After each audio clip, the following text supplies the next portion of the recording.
Static and dynamic behavior. Introduction. What do the terms static and dynamic mean? In programming languages, static almost means fixed or bound at compile time and thereafter cannot be changed. Dynamic almost means not fixed or bound until runtime and therefore can change during the course of execution. In this chapter, we will review how differences in static and dynamic features affect object-oriented programming languages. Static versus dynamic typing. Static and dynamic classes in statically typed languages. Static and dynamic method binding in statically typed languages. Static and dynamic typing. Java or Pascal is known as statically typed programming. Here, for instance, variables have declared type which is fixed at compile time. A variable is merely a name in a Smalltalk or CLOS, which is nothing but dynamically typed programming language. Generally, types are associated with values, whereas variables are not connected to types. Various types can be held by variables during the course of execution. Advantages and disadvantages. Pros and cons argument.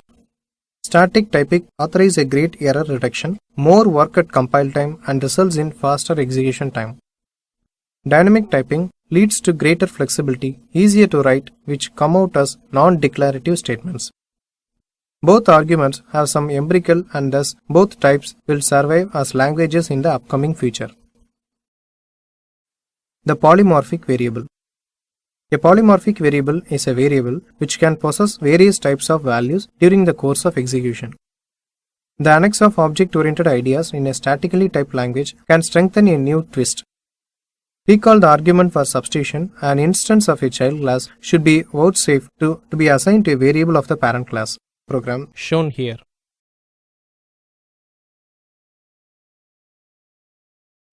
Static and dynamic class. The class of the declaration is the static class for the variable in a statically typed languages, while the class of the value is the dynamic class. Many of the statically typed object-oriented languages obligate the dynamic class to be the child class of the static class. Importance of static class. The legality of a message conveyed is determined at compile time based on the static class in a statically typed object-oriented language. A message can bring out a compile error, though there is no runtime, error possibly arise. In the below given example, we have created an object for the parent class and if we try to call the method, it will generate an error. Let's see the example. Reverse polymorphism. Sometimes it is mandatory to undo the assignment to a polymorphic variable, that is, to determine the variable's true to dynamic value and assigns it to a variable of the appropriate type. This process is coined as downcasting or reverse polymorphism due to its undoing polymorphic assignments. In the above given program, the two class dog and cat extends mammal, that is the parent class. In this example, the object Fido belongs to the dog can be assigned to the parent class object pet. But it is not legal to assign the parent class object to the child class object.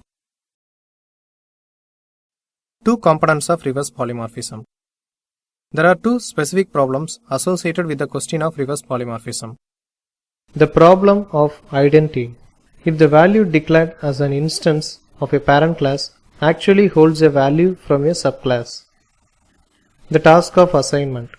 If the value from the parent class is assigned to be a variable declared as the subclass. In some languages, mechanisms are provided to address these two problems together, while in other languages they are separated. Static and dynamic method binding. The question is whether the binding for information to be associated with the static class of a variable or the dynamic class. Alice holds a small mammal. Bill asks, does this animal give birth to live young one? Static answer, all mammals give birth to a live young one and therefore yes. What if the mammal is a platypus? Dynamic answer, platypus lays eggs and therefore no. Even statically typed object-oriented programming languages can use dynamic binding, but static type is used to determine illegality of operation. Documenting method binding. Dynamic binding is the default in many languages. The act of a child class overriding a method in the parent using the same type signature. Then the selected method will be determined by the dynamic type. In other languages, C++, Delphi and C#, the programmer must indicate which methods are dynamically bound and which are statically typed.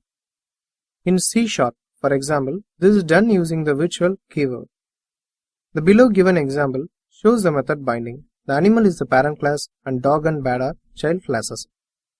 These two classes extends the parent class animal. The virtual method speak of is used in the parent class. This method is overridden in the child class dog.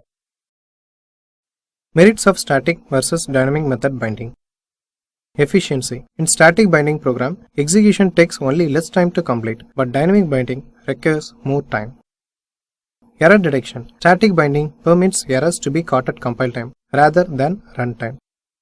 Flexibility. Dynamic binding permits greater flexibility, whereas static binding creates rigidity and inhibits reuse. Summary. Chapter Summary.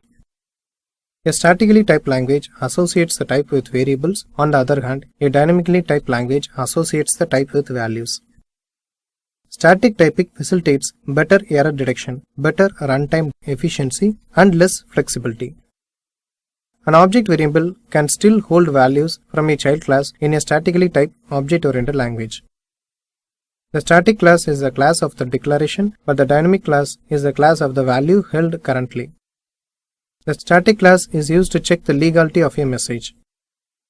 Using either the static or dynamic class, a message can be bound to a method. Dynamic class is used by the most languages. The program is allowed to choose method to be used in some languages.